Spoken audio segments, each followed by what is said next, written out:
de vous avoir en interview en prime time, comme on est en train de le faire en ce moment. Antoine Assalet Tiemoko, vous vous êtes aussi prononcé abondamment sur les rapports entre la France et certains pays africains, rapports difficiles, faut-il le rappeler. Je pense notamment au Mali, au Burkina Faso. Pour vous, est-ce que ces rapports difficiles entre la France et ces pays voisins, frères de la sous-région ouest africaine, est-ce que ces rapports ont une incidence, peuvent avoir une incidence sur la Côte d'Ivoire? Forcément. Le Burkina et le Mali, pourquoi et comment? Ce qui se passe au Burkina interpelle la Côte d'Ivoire. Vous avez des millions de ressortissants du Mali et du Burkina en Côte d'Ivoire. C'est des pays qui sont dirigés aujourd'hui par des juntes militaires, donc des gens qui n'ont pas un mandat du peuple et qui agissent dans un pouvoir de fait. Et donc, les actions qu'ils posent là-bas... De plus en plus de voix d'intellectuels dans ce pays s'élèvent pour dire que la légitimité n'existe pas seulement dans un vote, dans une élection présidentielle. Elle peut aussi s'exprimer à travers... Vous savez, le drame de l'Afrique, c'est les convictions qui volent en éclats des hommes, des acteurs qu'on appelle intellectuels, parce qu'ils ont une cause à défendre qui les arrange eux-mêmes. La légitimité provient du peuple. En dehors du peuple, il n'y a pas de légitimité. Et donc, quelqu'un qui a fait un coup d'État, jamais il ne sera légitime, il a un pouvoir de fait.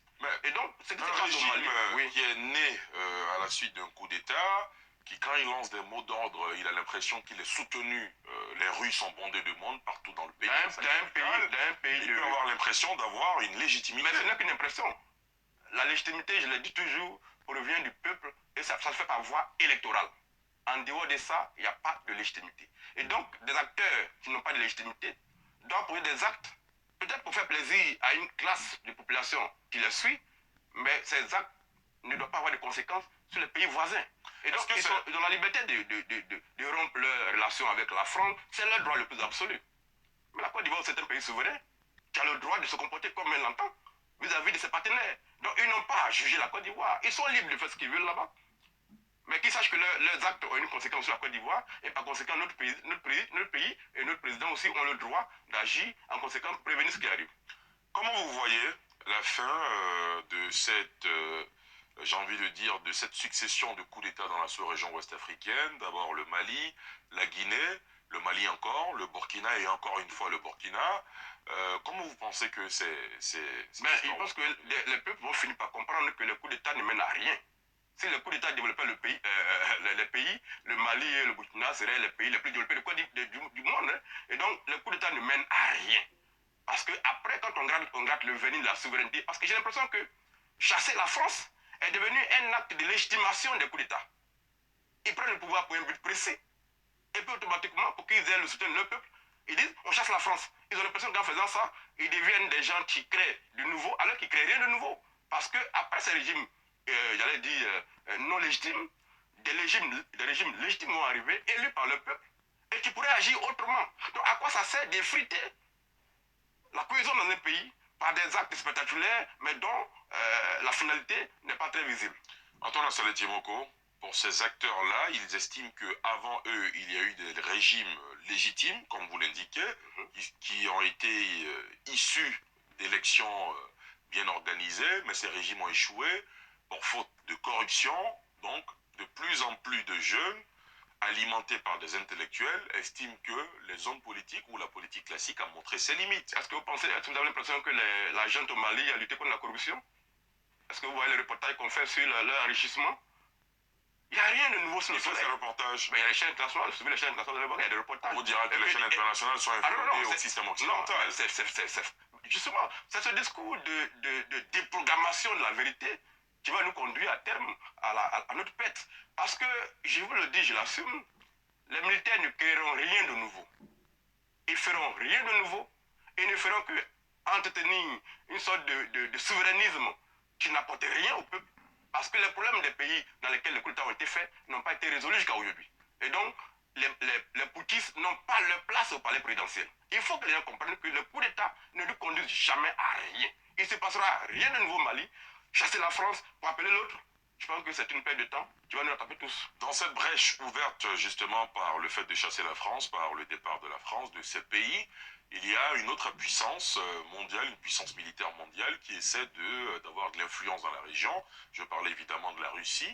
Quelle analyse faites-vous? Mais justement, c'est ça l'hérésie. On chasse, on chasse une puissance, on appelle une autre.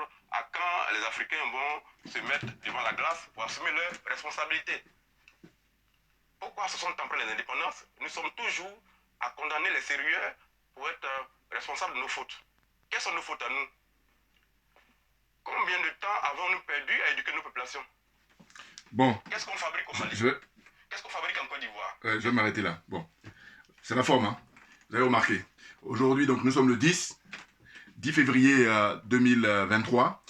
J'ai fait une vidéo précédemment où j'ai dénoncé, en fait, l'imposture comment on appelle, la remise du prix Félix Houphouët-Boigny, à Yamoussoukro, avec M. Ouattara, qui a remis à Mme Angela Merkel. Mais là, je reviens à la charge, toujours en Côte d'Ivoire. Vous voyez, quand j'ai dit... Vous voyez, quand je qualifie les intellectuels ou surtout les diplômés africains qui font un usage caricatural de leur connaissance et de leur savoir, eh bien on est en plein dedans. Ça, c'est un cas pratique. Ce monsieur s'appelle Assalé Tiemoko. Il est député maire dans une commune, petite commune en Côte d'Ivoire qui s'appelle Tiasalé. Bon, c'est pas très loin d'Abidjan. Et lui, en fait, il a un projet de loi, il a même plusieurs. Bon, le plus connu, c'est demander en fait à ce qu'on bloque la limite d'âge pour l'élection présidentielle qui aura lieu là, en 2025, à 75 ans. Voilà. Mais, au fond, moi, ces gens, ce qui me dérange, c'est que, en apparence, on pourrait croire qu'il a des bonnes intentions et tout, alors qu'en réalité, ce sont des... Comment dire ça? Il fait de l'escroquerie morale. Parce qu'au fond, vous voyez, quand on parle du Mali, en disant que c'est la révolution là-bas, c'est les jeunes militaires qui ont pris le pouvoir, quand on parle du Burkina Faso, là, ils s'offusquent en disant que les coups d'État militaires, ça n'a pas de sens, et que c'est la voie des urnes. Mais M. Ouattara a fait un coup d'État constitutionnel. Et d'ailleurs, M. Ouattara est de ce que j'appelle, moi, un coup d'État permanent, puisque c'est l'armée française qui l'a installé au pouvoir. Et ces gens-là le savent au fond d'eux-mêmes, sauf que comme ils n'ont pas la force. Alors, je comprends quand on habite là-bas, mais il faut la fermer. Et c'est surtout quand M. Ouattara sera plus au pouvoir. Moi, mon problème avec ces gens-là, c'est ça. C'est-à-dire que j'ai dit que vous allez voir, quand M. Ouattara sera plus au pouvoir, ils vont nous la faire, je tourne ma veste, je retourne ma veste. Et c'est là où je dis, bon, on va sortir les images. Non, soyons sérieux, parce qu'on ne peut pas avoir le beurre, l'argent du beurre. Enfin, comment dire ça? C'est-à-dire qu'ils veulent sécher à gagner à tout... Non. C'est bon, on a les preuves, là. Alors, ce que je veux dire, c'est qu'au fond, il a été mis en prison avant que M. Ouattara arrive au pouvoir. Donc, j'imagine que c'était quand M. Gbagbo était au pouvoir. D'accord. Suite à un article qu'il a publié. Hein? Je crois que c'est suite à ça qu'il a été en prison pendant quelques mois. Mais je suis curieux de voir, comment dire, enfin, à vrai dire, je n'ai pas pris le contenu de son écrit, mais en tous les cas, il a dû dénoncer les magouilles, parce que lui, il dit qu'il est dans la tendance du canard enchaîné en France, hein, qui démasque toutes les affaires qui sont cachées. Et puis, donc, lui, son journal s'appelle L'éléphant debout. Bon, je ne vous cache pas que j'ai fait des recherches et j'ai vu quoi? Que lui, son parrain, c'est des gens comme Elvie Plenel, donc suivez mon regard. Donc, je vois très bien quelles sont ses motivations. Et puis, il est coopté aussi par les Américains. Donc, ces gens-là, il a même dit, hein, en fin d'émission, il dit que lui, il est intéressé pour se présenter, pas en 2025, parce que c'est trop tôt, mais en 2030, voire en 2035, voilà. Donc, c'est des gens qui, en privé, hein, en coulisses, ils discutent avec les Occidentaux. Très clairement, c'est un France-Africain, c'est clair, hein, parce que quand il dit, oui, en fait, je suis chassé la France et tout, donc ça, on devient révolutionnaire. Mais il faut faire le bilan, monsieur. Eh oui, puis il est en pleine contradiction parce qu'il dit les pays africains... Mais oui, mais justement, on fait le bilan. Et qui est-ce qui a détenu ces pays-là depuis toujours? C'est la France. Et que par conséquent, si on est honnête, quand on fait le bilan, on voit que c'est le désastre. Quand lui-même il le dénonce, mais il faut avoir le courage maintenant de dire que la France va dégager. Puisque quand on fait le bilan, les pays n'ont pas avancé, ils ont même reculé. Tu vois ces gens comme ça, là? Mais il n'est pas le seul, voilà. Et si on l'invite, c'est parce que je pense qu'il fait l'affaire de M. Ouattara. C'est clair. Hein, parce que je dis, limite, me fait penser un peu aux frères qui sont sur Afrique Média. Je reviens toujours parce que je dis, eux, s'ils s'éloignent de Paul Biya, voilà, mais vous me direz, ils ne feront pas parce que c'est l'argent que Paul Biya leur donne. Mais Paul Biya donne l'argent public. Et donc, c'est pareil. Là, lui, il va critiquer tout le monde, sauf Ouattara. Eh oui, j'ai dit, le courage qu'il a eu pour qu'il fasse un article pour aller en prison à l'époque, quand Gbagbo était au pouvoir, qu'il laisse ce courage-là de faire un article pareil sur Ouattara. Qu'il fasse le même. Ah, ça m'intéresse. Oh, il ne sera pas capable. Il va tourner autour. M. Ouattara sera épargné. Et puis, c'est les sous-fifs, là, les petits gens. Hein, voilà, ce sont eux qui vont payer n'importe quoi. C'est ce que j'appelle l'escroquerie morale, dans un premier temps, et l'escroquerie matérielle. C'est dingue, hein? C'est dingue. Mais je dis, on va garder les images. Ah oui, non, parce que il fait les petits malins, là, mais en réalité, vous êtes très limité. Ah oui. Très limité. Non, mais attends. Au Mali, c'est une révolution, parce que c'est populaire. C'est le peuple qui soutient les militaires. Et là, d'ailleurs, il a le culot de dire quoi? De dire que oui, les militaires sont enrichis. Mais apporte-nous la preuve. Les militaires au Mali, à quel moment? Vous voyez? Et puis, circonstances aggravantes, chers frères et sœurs. Circonstances aggravantes, nous sommes à l'heure d'Internet, nous sommes à l'heure des réseaux sociaux. Donc, en fait, on a accès, hein, c'est de la révolution numérique qui fait qu'on a accès à tous les médias du monde entier. Hein, en français, en anglais, en espagnol, en portugais, toutes les langues. Hein. Donc, franchement, il n'y a aucune excuse. Surtout pour des gens comme ça, qui sont des gens qualifiés. Enfin, je veux dire, autant par rapport à leur formation. Lui, il est juriste, je crois, au départ. Hein. Après, il s'est lancé dans le journalisme. Et puis, voilà. Mais c'est incroyable. Mais ça, vous savez, c'est la marmaille ivoirienne. Ces gens-là, eux, maintenant, ils font de la politique, mais même avant de faire de la politique, c'est-à-dire toute cette sphère-là, d'intellectuels, des politiques, machin, tout ça. Mais c'est un peu l'histoire de chaque pays. Voilà, le parcours comme ça, historique. N'importe quoi. Franchement. Ah, je vous dis, ces gens, par exemple, moi, si on se voit en débat, je vous dis, il va pincer l'animateur pour lui dire, enlève-lui le micro. Parce que moi, il ne pourra pas tenir avec moi. Ça me paraît évident parce que moi, je suis dans la vérité. Oh, c'est le mensonge, là. Je dis, le paradoxe, c'est quoi? C'est que ces mêmes personnes, vous allez voir que quand on parle de la France, ils vont louer la Révolution française. Vous comprenez? Ils vont louer le général de Gaulle. Mais quand, justement, au XXIe siècle, il y a des jeunes gens qui sont dans la même tendance, qui est une tendance naturelle, hein, en fait, l'être humain aspire à être libre, c'est clair. Il n'y a rien d'extraordinaire. Mais eux, là, comme ils sont dans une corruption, mais terrible, c'est que, comme s'ils oubliaient ça. N'importe quoi. Mais là, je suis content, je dis toujours pareil. Je remercie ceux qui m'ont intéressé, parce que ça me permet de donner un droit de réponse là. Et donc, balancez mes vidéos au maximum, partagez au maximum mes vidéos, s'il vous plaît. C'est le service que vous pouvez me rendre, surtout les trollers. Les trollers, le seul service que je vais vous demander, c'est de partager mes vidéos. Très clairement. Bouillard. Voilà, on est très bon là. Mais oui, la Côte d'Ivoire. Et d'ailleurs, pour ne pas oublier, parce que je vais la faire court là, parce que je n'ai pas trop le temps. En fait, le président Gbagbo, le président Henri Konan Bédié, ces deux présidents là, compte tenu de leur notoriété, compte tenu de leurs expériences, hein, c'est une chance que nous avons en Côte d'Ivoire de nous débarrasser de l'impérialisme, de nous débarrasser du colonialisme et de nous débarrasser définitivement de la France-Afrique. Et je dis, il y a un préalable, il y a des préalables. Ces préalables-là, si on ne les met pas, eh bien, on va perdre du temps, on va traîner les pieds. Alors que si on les met, c'est la marche normale même de l'histoire. C'est un processus. Oh, dans une situation où ils ne veulent pas qu'il y ait ces préalables-là, et puis ils rêvent en même temps que ce qui se passe au Mali, ça soit pareil en Côte d'Ivoire. Oh, ils veulent ce qui se passe au Burkina, ça soit pareil. Mais non, non. Là, ce qui m'est venu, là, c'est cet après-midi-là que j'ai eu l'idée. Hein. Et toujours dans la continuité. Ma première idée, je leur ai fait qu'une proposition, ça fait 1 an. C'était de quoi? C'était de leur dire, écoutez, ces deux personnalités très importantes, très influentes, hein, connues dans le monde entier, surtout M. Gbagbo, eh bien, ce qu'ils peuvent faire, une conférence de presse où ils convoquent tous les médias ivoiriens, médias africains et puis médias français. J'insiste sur le fait que les Français, ils doivent être on leur donne là, pour le coup, je veux qu'on leur donne le premier rang. Hein, voilà, ils sont assis là. Parce que ce qu'on va dire, ça, c'est vraiment eux qui doivent prendre plein la gueule. Bon. Dire quoi? De dire que voilà, je l'ai dit, mais je rappelle, parce que ça va être une continuité. J'ai dit, ils organisent cette conférence de presse, ce qui va être la plus courte hein, de leur existence. C'est de dire, écoutez, nous vous avons invité, vous avons convoqué pour cette conférence de presse. L'objet est simple. C'est de dire que nous sommes au XXIe siècle, compte tenu de notre histoire, compte tenu du bilan et tout ça. Eh bien, nous, président Gbagbo, nous, président, comment on appelle ça, Henri Konan Bédié, nous en avons marre, nous n'en voulons plus de l'impérialisme. Nous ne voulons plus du colonialisme et nous ne voulons plus hein, de la France-Afrique. Ça, c'était la première étape. J'ai dit, il y a maintenant 1 an que je suis là-dessus. Deuxième chose maintenant qui m'est venue récemment, c'est que j'ai dit, on va aller encore plus loin, puisqu'on voit l'expérience qu'on vit au Mali avec les colonels, qu'on vit, comment dire, au Burkina Faso avec le jeune capitaine Ibrahim Traoré, hein, et puis en Guinée aussi. Et puis, on n'oublie pas le président Touadéra, hein, de République centrafricaine, beaucoup de mérite. Bon, et lui, il est civil, donc M. Gbagbo civil, M. Henri Konan Bédié civil, et bien donc ça tombe pile poil. Et bien, ce qu'ils ont à faire, ça c'est la deuxième proposition qu'il fait, hein, parce que j'ai une troisième là, c'est ça qui va sortir maintenant pour cette vidéo-là. C'est qu'ils disent, eh bien écoutez, nous exigeons hein, la fermeture de toutes les bases militaires françaises en Afrique en général, et en Côte d'Ivoire notamment, pour ne pas dire y compris. Hein, ou en particulier, voilà, parce que c'est une base très importante qui déstabilise tous les pays africains. Voilà, nous demandons les fermetures dans les plus brefs délais. Fin de la conférence de presse.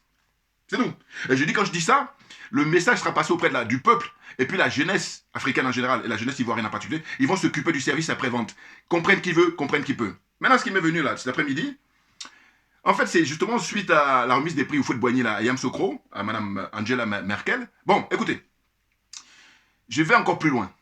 Je dis, Mme Paul Tchérik Balé, elle, on l'emprisonne parce qu'elle est courageuse à jouer le rôle d'opposante, puisque M. Ouattara a réussi à, comment dire, domestiquer hein, toute la classe politique en Côte d'Ivoire. Ils ont tous la trouille. Et cette jeune femme, courageuse qu'elle est, et en plus ça fait plaisir de la voir parce qu'en fait quand elle est sortie de prison, elle est toute rayonnante. C'est extraordinaire, on peut dire, mais partez en vacances ou quoi? Bon, mais ça veut dire qu'elle a une force morale. Ah oui, oui, ça c'est dans le mental, force mentale. Ah oui, c'est ce que ça veut dire. Ah oui, parce que vous savez, c'est très très fort, hein, faut tenir. Avec, parce que là, elle n'a peut-être pas subi de brimade physique, mais psychologiquement, mais c'est terrible. Et c'est même le plus important même que le truc physique. Vous comprenez? Donc, l'idée qui m'est venue, c'est de dire qu'au président Henri Konan Bédié, au président Gbagbo, j'ai dit, écoutez, là, vous allez prendre le mot d'ordre de Mme Poutcheri-Balé. Elle a dit, la première fois, avant qu'elle aille en prison, il y a quelques mois, hein, c'était Opération Ville Morte. Elle le dit. Et quand elle le dit, tout de suite, eh ben, elle est menacée d'aller en prison. Hein. Et puis c'est parce qu'elle a été au Mali, et là, ils ont dit, bah, tiens, on a une bonne occasion, on l'enferme en même temps. La preuve en est, quand on la sort de prison, là maintenant on lui dit, elle est comment on appelle, sous contrôle judiciaire. Et puis même elle est convoquée, je crois, avec ses partisans là, pour justement l'histoire de avoir fait demande de mobilisation là. Je crois que c'est le 23 février qu'elle est convoquée, si je ne me trompe pas au niveau des dates. Hein, 23 février 2023. Vous vous rendez compte? On lui met la pression au maximum justement pour qu'elle puisse lâcher l'affaire. Oui, parce que M. Ouattara, il veut, comment dire, un parti unique, comme à l'époque du Houphouët-Boigny. Donc je dis, on vit dans l'anachronisme permanent. C'est l'anachronisme. Parce que Houphouët-Boigny, c'était au XXe siècle, là on est au XXIe siècle. Mais ce qui fait que son affaire marche, c'est parce que justement les Konan Bédié et le président Gbagbo, il lui donne de l'aide. Il l'aide facilement. Alors qu'il pourrait le mettre mal à l'aise et puis même écourter son mandat. Donc là, j'en viens. La nouvelle idée que j'ai eue, c'est de dire, écoutez, eux, compte tenu de leur notoriété, parce que dans les autres pays, il n'y en a pas, hein. Dites-moi en Afrique, hein, le cas de la Côte d'Ivoire, c'est très intéressant, hein, avec le président Gbagbo et puis le président Henri Konan Bédié, eh bien, ils vont dire simplement, ils vont utiliser le mot d'ordre de Mme Poutcheri-Balé, voilà.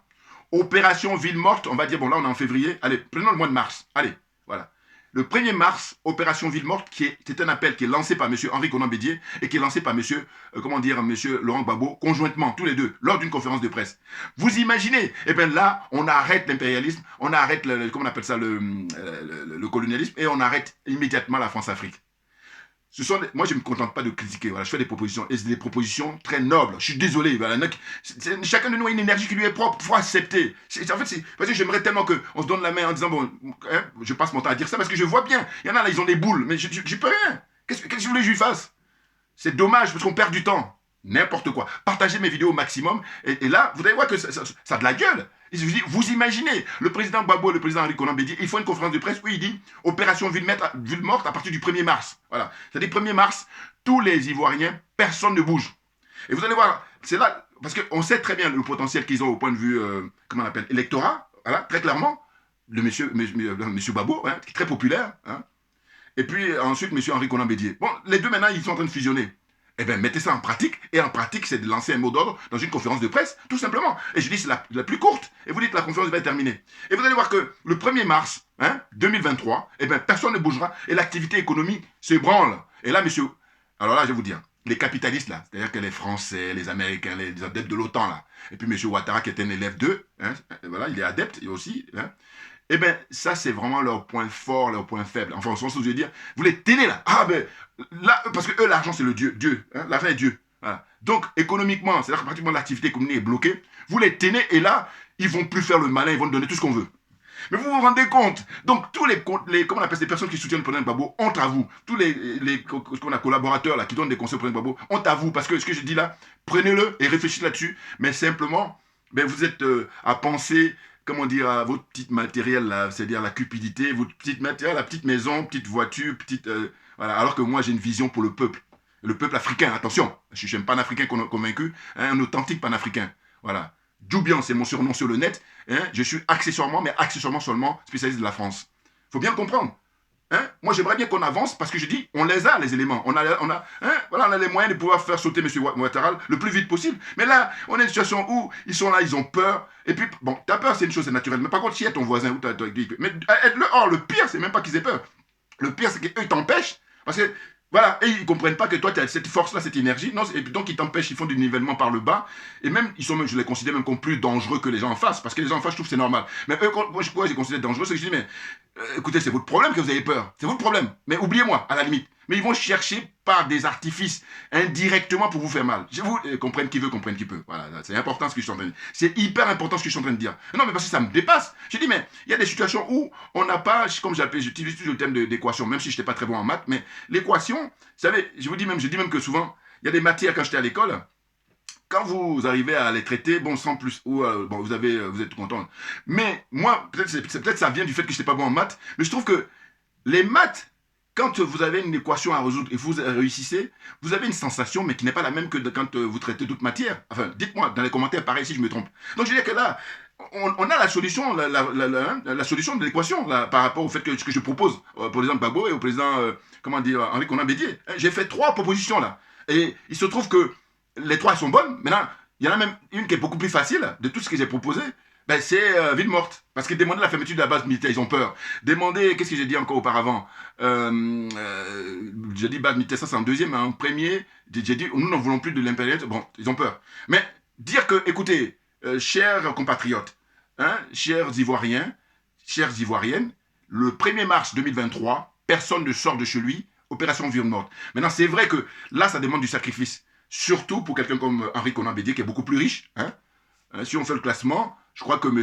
Ouattara a dû prendre le relais, parce que avant qu'il soit au pouvoir, c'était M. Bédié. Mais maintenant qu'il a pris le pouvoir en plus de 10 ans, voilà, c'est le plus fortuné des 3. Mais après, c'est M. Henri Konan Bédié, parce que Gbagbo, c'est le plus pauvre. Bon, et d'ailleurs, paradoxalement, c'est le sens même du politique, parce que le politique, on n'est pas là pour s'enrichir.